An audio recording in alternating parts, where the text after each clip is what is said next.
gente em diversas situações, mas que começaram a ser apresentadas aqui hoje de manhã. Então, para mim, é uma satisfação, uma felicidade muito grande e eu estou bastante agradecido por essa oportunidade. Quero dizer também que a posição de debatedor ela é relativamente confortável, né? Porque você pode delirar à vontade, por um lado, mas por outro, exige da gente, né, uma tarefa muitas vezes, né, difícil, né, de poder extrair das apresentações alguma coisa que possa somar, né, que possa ir além, que possa contribuir.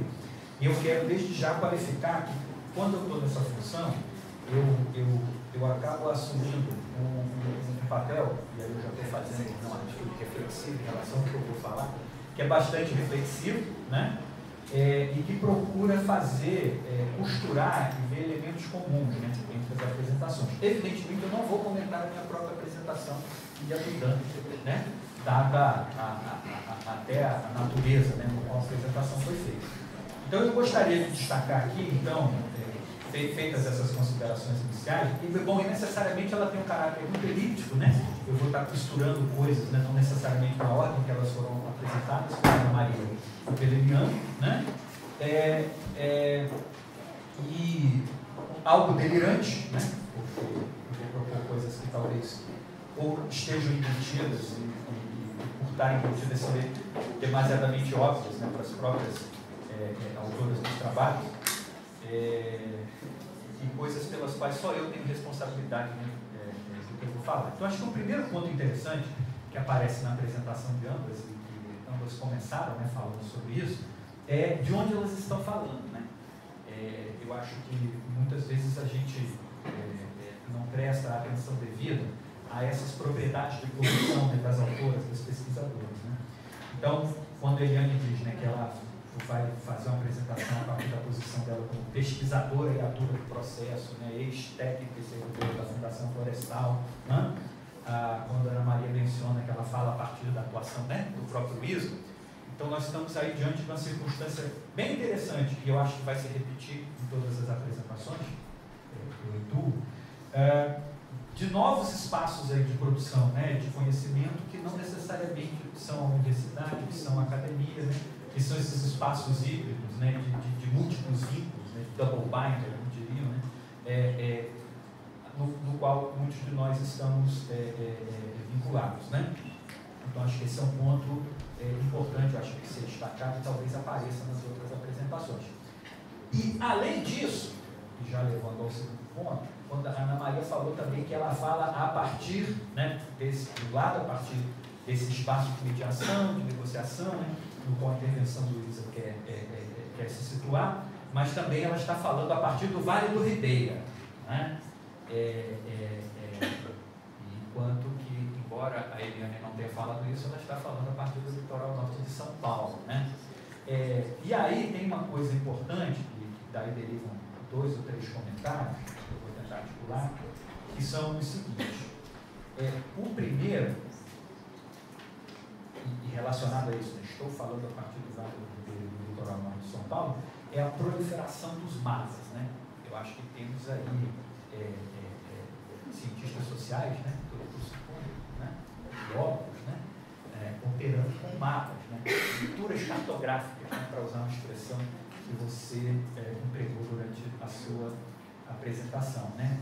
E aí, a proliferação dos mapas para a Mata Atlântica tem significados especiais, né, porque quando, por exemplo, a Ana Maria diz que na Mata Atlântica Paulista, né, nós temos 21% dos 7% que sobrou, eu queria refletir um pouco com vocês, porque os 2 trabalhos são na Mata Atlântica, sobre isso que eu estou chamando aqui de algo de modo relativamente irresponsável, né, que eu estou chamando aqui a estatística da raridade e da escassez à escala nacional. Quer dizer, a Mata Atlântica é considerado, é categorizada, tem mapa do IBGE sobre isso, né, um bioma, né, nacional. Então, o que significa isso?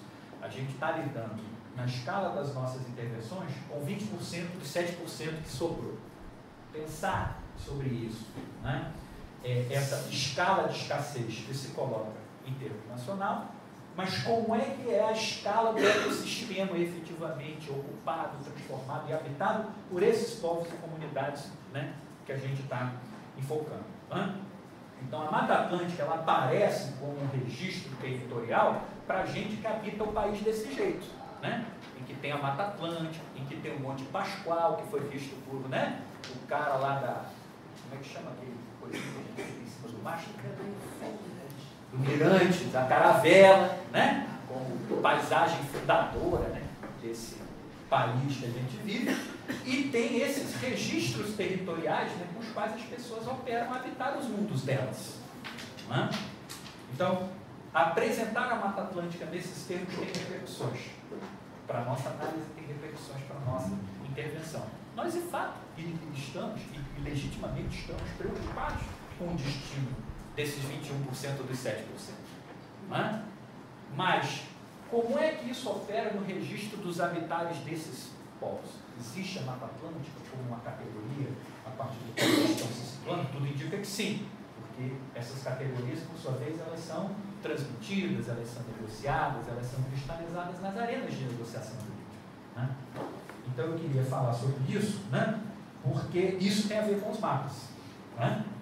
Isso tem a ver com esses registros. Isso tem a ver com as fotografias aéreas. Né? Isso tem a ver com todas as tecnologias de teledetecção que a gente utiliza para se situar, ou para situar, né, os sujeitos e objetos dos quais a gente está falando nos trabalhos. Então, acho que essa reflexão, né, sobre o olhar de sobrevoo, sobre a perspectiva cósmica de produção dos espaços pelos instrumentos de teledetecção, a gente não pode afastar isso, porque isso é parte das teorias da cultura, né, e das teorias da política, e das categorias espaciais com quais nós, como os agentes, né, analíticos e políticos, operamos e intervimos nessas situações. Então, eu gostaria de chamar a atenção para isso. Ver o mundo de cima e de longe não é necessariamente a mesma coisa do que estar deambulando no mundo como essas comunidades estão. Né? Então, esse é um aspecto desse lugar de fala ecossistêmico ou biônico, né, como quer que a gente queira chamar, a partir do qual... Ou seja, a gente está diante, nós estamos operando com uma topologia. Né? O Ingold tem um artigo muito interessante chamado A Topologia do Ambientalismo, né? Onde ele fala sobre isso, ele dá algumas ideias para a gente pensar sobre essas questões, né? A produção e a proliferação dos mapas e as topologias que estão implicadas nesses processos. O que me leva, então, ao segundo ponto dessa coisa, do lugar de fala ecossistêmico do bioma, né? Que tem a ver com essas teorias e categorias que a gente leva conosco e que a gente faz e que produzem efeitos na análise na nossa intervenção. Então, por exemplo, quando a Ana Maria traz para nós os conflitos dos olhares cruzados, das distintas perspectivas ou pontos de vista, a relação entre oposição, natureza e cultura, ou gradiente, né, natureza e cultura, eu fico me perguntando se, além de oposição e gradiente, a gente não tem alguma solução, talvez até mais ousada, de estar além dessa oposição, né, de superar essa oposição. Se colocar num solo epistêmico, para usar um termo que aparece no texto propositivo aqui do seminário, onde isso nos reaproxime de formas de habitar o mundo onde essa oposição, digamos assim, não é operativa, ou não seria operativa. Né? E como isso poderia repercutir nos mapas, né? Nos lugares onde a gente se posiciona para falar sobre essas coisas. Né? E aqui, de novo, eu tenho uma referência muito clara, né? Nos trabalhos, né, mais, enfim, recentes do Nigo, do Being Alive, né, e nessa tentativa, né, de perceber o mundo como construído a partir dessas diferentes formas de habitá-lo. Né?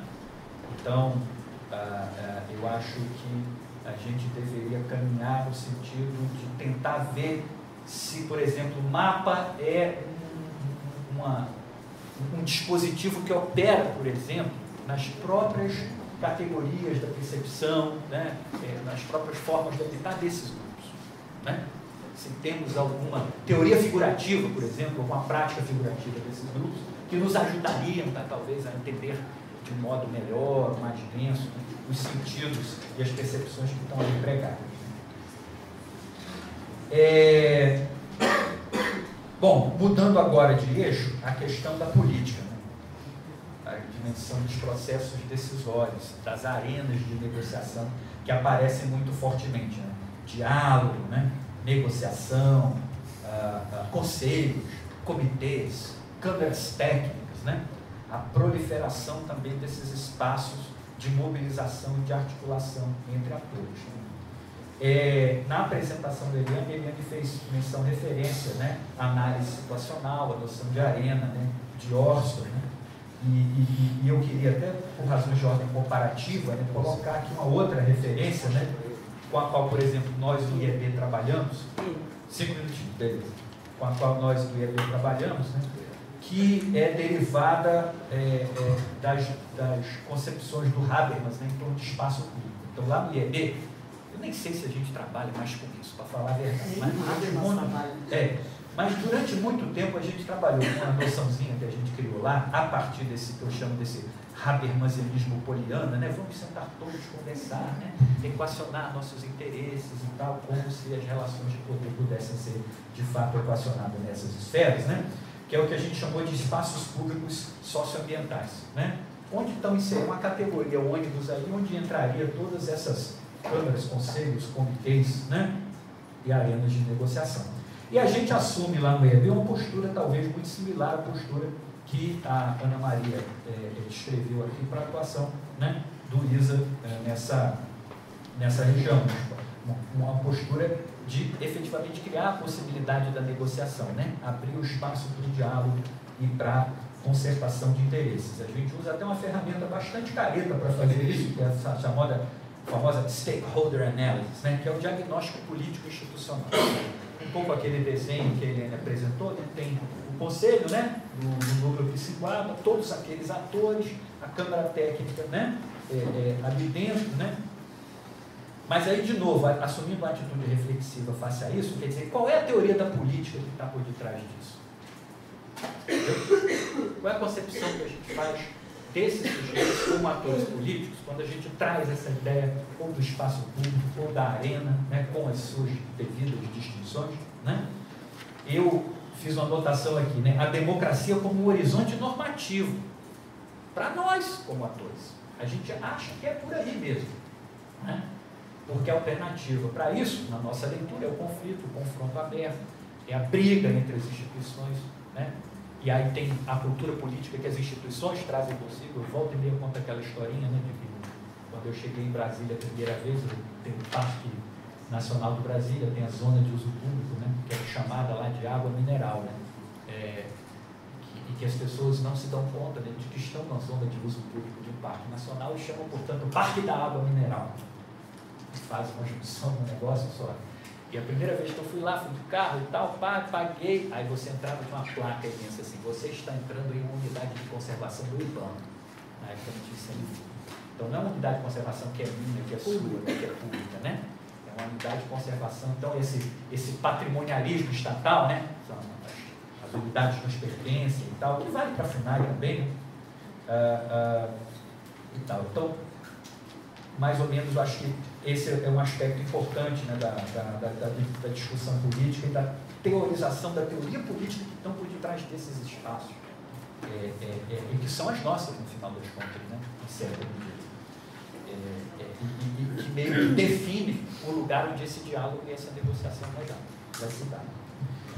Ligado a isso também, e concluindo, né, porque meu tempo já está se saindo, eu teria outras coisas para falar, mas em ambos os casos nós temos aí a questão dos instrumentos coercitivos e reguladores, né? Evidentemente não deu tempo para a Eliane trabalhar, ela pode, né, tecer mais considerações sobre isso, né? Os acordos, né, que podem levar, por exemplo, a se abrir mão da parte, né, do território que se reconhece, né, como próprio, né? E aí, dentro dessa discussão aí do ordenamento territorial, do planejamento participativo, né, da regulamentação, do zoneamento, dos planos de uso, né, essa pletora, né, de instrumentos que a gente tem, eu queria trazer aqui dois elementos que eu acho que seria importante para a gente pensar sobre isso. Isso a partir de uma experiência que eu tenho de vez em quando feito em algumas situações em que a gente discute isso, que é botar os grupos para discutir dois textinhos diferentes. Eu escolho lá uma narrativa mítica, né, de um grupo ameríndio, né, que fala da criação do mundo, tarará, tarará, e uso como um outro texto também para os grupos discutirem um trecho de um plano de gestão de qualquer terra indígena, por exemplo, né? E peço que eles se manifestem em torno daqueles dois textos, em torno de um conjunto de perguntas orientadoras, né? E aí, na parte, por exemplo, dos planos de gestão, é evidente uma dimensão aí normativa, né? Então, o que pode, o que não pode, o que se deve, o que não se deve fazer, né? O uso do zoneamento, que não deixa de ser uma expressão, né, da polícia administrativa, o que você pode fazer num lugar, o que você pode fazer no outro, o que você deve fazer num lugar, o que você deve fazer no outro, né? E eu fiquei com a impressão, Eliane, você me corrija se eu estiver errado, que você identificaria uma diferença entre os instrumentos coercitivos e reguladores. Eu, provocativamente, gostaria de sugerir que há uma continuidade entre eles e outros, né? E a minha referência para isso é nada mais, nada menos do que o Norbert Elias no processo civilizador. Ou seja, quando você, paulatinamente, né, a dimensão dos instrumentos de controles externos são internalizados na conduta. Então, a etiqueta socioambiental, a gente poderia dizer, né? As nossas expectativas com relação a como a gente gostaria que esses grupos se comportassem, né? Os gestores por excelência daquele patrimônio, né? Assumindo totalmente para si, né, esses controles externos, internalizando eles e, portanto, regulando a conduta, né? Então, eu fico me perguntando se não estaríamos, né, numa perspectiva aí de internalização desse, e é mesmo a etiqueta, porque tem que ter o requerimento para poder o licenciamento, né, porque aí é uma intervenção regular, né? É uma provocação, né? Mas uma provocação baseada numa potencial analogia que a gente pode fazer com outros processos. Então, em linhas gerais, era isso. Acho também que fica evidente, né, nos trabalhos um diálogo com a ecologia política, né, quando a Ana Maria fala da visão conservacionista truculenta, emprega esse adjetivo, né, truculento, evidentemente eu não poderia deixar de me lembrar, né, da ideia dos ambientes violentos lá da Nelesse Lipeluso, né? Evidentemente ela tem outras coisas que estão em mente, mas existe um ambientalismo violento, né, também, né? Se a gente classifica certa visão como truculenta, a gente está reconhecendo assim, efeitos de produção, né, que tem a ver um pouco com essas questões. Então, assim, em linhas gerais, dentro, né, dos limites eram isso, eu posso eventualmente desenvolver mais isso em outra oportunidade. É isso, obrigado, Maurício. Muito bem. Chegou a minha vez. Em primeiro lugar, não poderia deixar de, junto com o meu agradecimento, colocar o meu reconhecimento pela importância desse evento. Quero, fico feliz de ter sido lembrada para estar aqui, mas gostaria de fazer uma como é que se diz? Uma louvação à Ruth e ao Mauro por terem tido essa iniciativa, trazerem tantas pessoas para estar discutindo pontos, dilemas, que parece brincadeira, entra ano, sai ano, a gente não ultrapassa. Ou talvez ultrapasse. Eu acho que a nossa tarefa aqui é um pouco pensar nisso. Aqui, depois de tantos anos enfrentando dilemas semelhantes, quanto que nós conseguimos de fato avançar nas nossas reflexões, mas na nossa inteligibilidade desses problemas sociais provocados pela conservação e pela importância de se discutir conservação aliada a direitos humanos. No meu caso, uma ambientalista nata, eu, além dos direitos humanos, lembrando aqui do Tim Ingold, que o meu colega Enio lembrou, eu também penso no direito dos outros animais que não verbalizam as suas dificuldades. Bom, enfim, eu quero, em primeiro lugar, dar os parabéns. Sinto que a Calu não veio. Acho que a Calu teria sido uma pessoa para fazer uma reflexão importante pela própria formação dela, pela visão de mundo dela, mas acima de tudo que ela ia trazer para nós o caso da Jureia. Mas Ana e Lica, vocês estão de parabéns, foi uma excelente apresentação. Eu acho que debater aqui é mais me sentir provocada pelo trabalho de vocês. Eu também vou me dar o direito de não comentar a intervenção do Dan e do Enio, porque na verdade é muito mais aprender do que refletir sobre ela. Mas eu gostaria de apontar, em primeiro lugar, alguns elementos da fala da Lica, alguns elementos da fala da Ana, na ordem, para depois aproveitar isso para uma reflexão mais geral sobre o estado da arte e o momento que nós estamos. E aí, nesse momento, eu gostaria de deixar as minhas contribuições sobre o que eu acho que poderia ser uma agenda de pesquisa, de estudos comparativos, etc., daqui para frente. É muito bom estar aqui no âmbito do Departamento de Antropologia Social. São meus velhos parceiros, colaboradores. A Ana falou em olhares cruzados. Eu lembrei do Carlos Brandão, né, do texto que ele fez para o ISA há muitos anos atrás, e que foi uma pessoa que foi fundamental na minha formação. Eu vou justamente pegar por referência ao meu passado, a referência à importância dos antropólogos sociais na minha formação, na contribuição ao meu trabalho de socióloga, especialista em microsociologia de conflitos, para lembrar que o Brandão, naquela época, dizia uma coisa que nós estamos aqui discutindo. Quando você coloca o nome de um texto, um relatório, na verdade, técnico, para uma organização não governamental, porque era isso, né? Era um trabalho de consultoria para o Instituto Socioambiental, que naquele tempo estava saindo do CIMI, né? Que a origem era essa, CEDI, desculpa, do CEDI para trabalhar com a questão ambiental. Olhares cruzados, no fundo, é o nosso debate aqui. É a arena desses funcionalistas norte-americanos? Não, é o espaço público do racionalismo alemão, Habermas. Puxa, o Brandão não se preocupou com isso. Ele falou em olhares cruzados, numa perspectiva muito antropológica mesmo, da realidade social.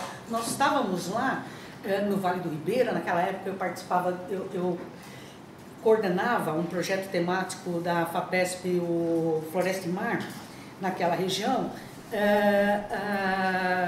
e o Brandão estava simplesmente traduzindo para a gente o que acontecia lá. Eram olhares cruzados. Eu falava em conflitos, queria defender a tese de que ali a gente tinha conflitos. Ele dizia, puta, na verdade, o que nós temos é uma sociedade polissêmica, uma sociedade polifônica. Nós não vivemos mais um mundo, e aí eu coloco um pouco da minha coautoria nessa história toda que começou lá atrás, mas nós não temos mais um mundo bipolarizado. Nós temos um mundo em que os conflitos, as assimetrias de poder, etc., elas continuam existindo fortemente, mas são recolocadas, redesenhadas em um outro aspecto, em um outro tipo de desenho. A Lica, dessa perspectiva dela, gostei do Enio lembrar disso. Todo mundo começou falando justamente por esse mundo polifônico, esse mundo em que o conhecimento produzido é híbrido. Nós não temos mais um monopólio na universidade e nos institutos de pesquisa da produção de conhecimento. Nós hoje somos obrigados a compartilhar, a cruzar olhares com outros tipos de conhecimento. O Enio lembrou muito bem disso. E justamente é esse hábito, hábito mesmo, não hábito no sentido de Pierre Bourdieu, não. Esse comportamento de que a gente acaba aprendendo e assimilando outros tipos de experiências práticas que a gente vive. Puxa, as pessoas passam a se preocupar com o lugar em que elas ocupam nesse espaço, ou espaço, mas nem sempre no sentido geográfico, mas o habitar dos olhares cruzados, polifônicos, polissêmicos, etc. Por isso eu acho que uma mania, uma vontade de estudar processo decisório. Nós temos que começar a pensar não mais esse mundo bipolar entre Estado ou não, governo e não governamental, não Estado. Por isso o Habermas não trabalha mais com o espaço público, porque o mundo não dá mais para se dividir nessa polarização entre Estado e sociedade civil como o lugar do não Estado, né? Eu vejo as duas pessoas se preocupando em dizer quem elas são. Aí eu coloco uma pergunta para as duas. A Lica, achei legal ela dizer, mas eu acho que tem a ver com a sua experiência, com a sua trajetória, né? Com o seu itinerário intelectual. De gestora, participante, ator, numa determinada arena, num determinado processo decisório, você se sentiu na necessidade e se impôs à situação de distanciamento. Agora eu vou olhar a mim e aos outros atores, com o distanciamento necessário para tentar compreender a minha ação e a ação orquestrada ou não orquestrada dos atores em ação. E a Ana fala, a Ana reproduz uma coisa que o Isa fala, e aliás tem muito a ver com a autodenominação das organizações não governamentais de um modo geral. A Ana se coloca no papel de mediador. É diferente, não sei se é diferente ou se é igual ao que a Lica está falando. Eu gostaria de ouvi-las, ambas, nessa reflexão, porque eu acho que essa reflexão, a partir da experiência pessoal de vocês e da reflexão de vocês sobre a experiência de membros de ONGs ou membros de órgãos governamentais, sobre que posição que eu estou tendo nessa arena, nesse campo, ou seja, lá no espaço público, não importa, nesse lugar de negociação, que nem sempre é geográfico. Não se esqueçam que na era da internet, muitas vezes a organização se dá em outro plano que não geográfico, né?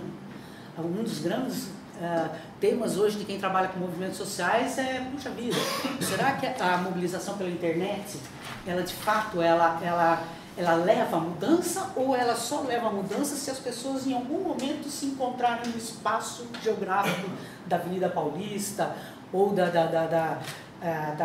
como chama? Em Nova York, ou algum outro lugar do mundo. Que lugar é esse que nós estamos? Por que eu acho que esse tema, para o nosso interesse aqui coletivo, é importante? Porque eu fico me perguntando, será que a gente ainda pode pensar no Estado em oposição à sociedade? O Estado como um bloco monolítico que age truculentamente, ou age democraticamente, ou age participativamente?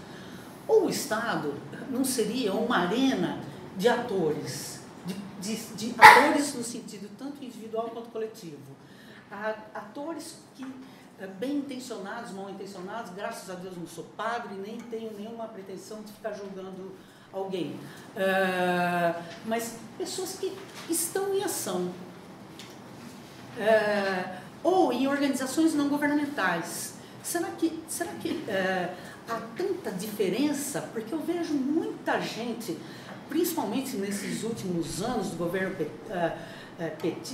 de governo petista, por exemplo, que eu poderia dizer cooptação, mas eu não acho que é cooptação. Eu acho que muita gente do movimento social penetrou o Estado e passou a ter uma nova tipo de experiência dentro de um órgão governamental. Isso nos faz remeter a uma grande questão. Que tamanho de Estado? Aí eu vou reafirmar a proposta do Enio. Nós temos que discutir teoria de democracia. Nós temos que, não basta falar que a democracia, que o Estado democrático participativo, ele é suficiente para resolver os problemas, não só na nossa área relacionada a dilemas de direitos humanos e conservação da biodiversidade, mas em qualquer área onde a gente esteja pensando em políticas públicas, onde a gente esteja pensando em melhoria do mundo que a gente vive. Que tamanho de Estado nós queremos? Nós nos acreditamos que o Estado deveria ser mínimo, porque a gente continua acreditando que ele é truculento, para deixar na mão da sociedade a ação de regulação e controle, porque controle não é... Tudo bem, o Weber diz que a violência é monopólio do Estado, mas, pera lá, hoje em dia, né, no mundo democratizado, e se a gente pensar nas teorias comportamentais da Ostrom, por exemplo, os sistemas coercitivos, eles estão dentro dos grupos sociais. Se o Mauro estivesse aqui, ele ia lembrar do Malinowski, né? Que tem regras que podem ser como é que chama? Transgredidas, etc. Isso tudo faz parte do mundo, né? De qualquer sociedade, seja ela minúscula ou globalizada como a gente vive hoje. Que Estado é esse? Nós temos que diminuir tanto o Estado assim, Eliana, Ana? Então nós viramos, todos nós, neoliberais? A história é deixar para o mercado as resoluções? É uma pergunta, tá? É uma provocação. Como eu adoraria falar um monte ainda, porque essa é a minha área. Esse é o meu barato, eu gosto disso, eu tenho tesão por isso, por esse discurso, mas eu tenho que acabar, que o meu chefe aqui já falou que eu já tenho 5 minutos para concluir. Então, uma das perguntas é essa. A outra, sem se preocupar tanto com a arena ou espaço público, porque a gente está mais preocupado se a nossa filiação é a escola americana ou a escola europeia. A minha proposta para esse grupo aqui é que vamos embaralhar as cartas. Isso não é uma proposta da Lúcia, eu acho que é uma proposta das ciências sociais. Vamos parar de ficar tão presos à escola e encarar a responsabilidade que daí sim eu resgato de novo o Habermas. E o Habermas não deixou. Com essa coisa toda, vamos tentar, como cientistas, estejamos nós dentro de um espaço acadêmico, oficial, ou de outros espaços de produção de conhecimento, vamos tentar buscar inteligibilidade para o mundo. Vamos buscar encontrar, perceber que nós vivemos numa sociedade normativa. Se a gente não acredita mais nesse mundo bipolarizado, etc., nós estamos buscando novas normas. Eu acho que a preocupação com a normatividade, ela não é só acadêmica, mas ela é social. Ela é compartilhada por todos os seres humanos. Por isso que quem fica no deve fazer isso, deve fazer aquilo, encontra eco. Porque eu acho que a opinião pública quer isso, quer informações sobre normatividade. Eu acho que vamos deixar um pouco as escolas de lado, olhar a realidade social que nós enfrentamos, sejamos nós acadêmicos, pesquisadores, sejam membros de uma ONG, sejam pessoas do Estado, sejam habitantes de áreas protegidas. Vamos tentar buscar inteligibilidade para essa situação social que nós enfrentamos e que nós queremos resolver, para que a gente possa, de fato, avançar. Para que a gente possa não ficar nas frustrações, mas que a gente consiga encontrar uma forma de cooperar, seja como mediador, seja como ator, não importa. Eu acho que nós temos que falar, é a hora da gente falar. Muito obrigada e desculpa por ter tido que ouvir o fim.